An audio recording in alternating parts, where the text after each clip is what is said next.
"My hands are cold," he said. "Tea'll be cold too," grumbled Mr. Griffiths. "Get your boots off and sit down.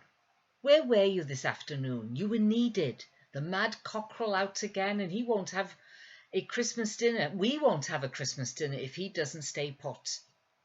With some difficulty, Gwyn managed to remove his boots with his left hand. "I'm just going upstairs," he said airily. "Gwyn, whatever are you up to? Wash your hands and sit down." "I've got to go upstairs," Gwyn insisted. "But Gwyn—" "Please, ma'am." Mrs. Griffiths shrugged and turned back to the stove. Her husband had begun to chew bacon and was not interested in Gwyn's hasty flights through the kitchen. Tumbling into his bedroom, Gwyn scanned the place for something in which he could hide his spider. He could think of nothing but the drawer. Placing the spider gently onto the yellow scarf, he pushed the drawer back, leaving a few centimeters for air, then fled downstairs. He got an interrogation in the kitchen. Mrs. Griffiths began, "Whatever made you run off like that this afternoon?" "Didn't you hear me call?" "No, it was windy," Gwyn replied cheerfully.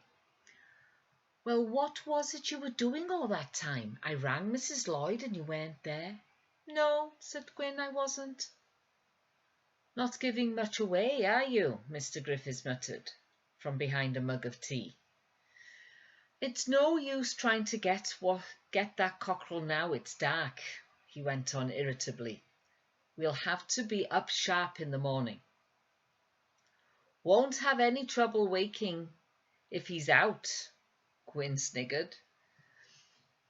"It would take more than a cockerel to wake you some mornings," laughed his mother. At least she had recovered her good humour. After tea, Mr. Griffiths vanished into his workshop.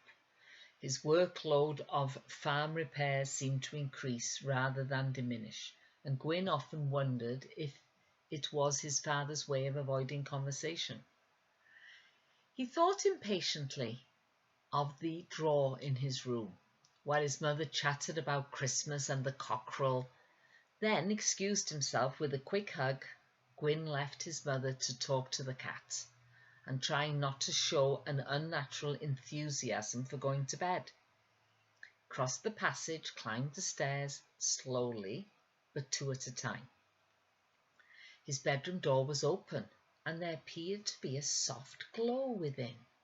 On entering the room, Gwyn froze. There were shadows on the wall.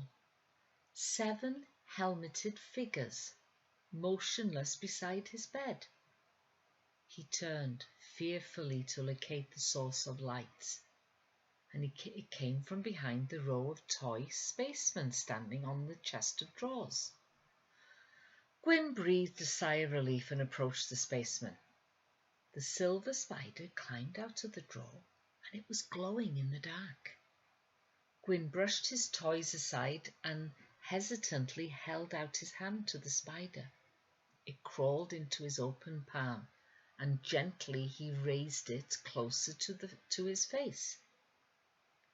The spider's touch was icy cold, and yet the glow that it shed on his face had a certain strange warmth that seemed to penetrate every part of his body. He held the spider for several minutes, admiring the exquisite pattern on its back, and wondering whether there was more to this tiny creature than the superficial beauty. It had come in exchange for the brooch. Of that he was certain. But was it really he who had transformed the brooch? Or had the extraordinary spider come from a place beyond his world? He resolved to keep it a secret until he could consult his grandmother the following evening. Replacing the spider in the drawer, Gwyn went downstairs to fetch a book. When he returned, the glow came from the bedpost, and deciding that he had no need of an electric light, he sat on the bed and read his book beside the spider. It was an exceptional sensation, reading by spider light.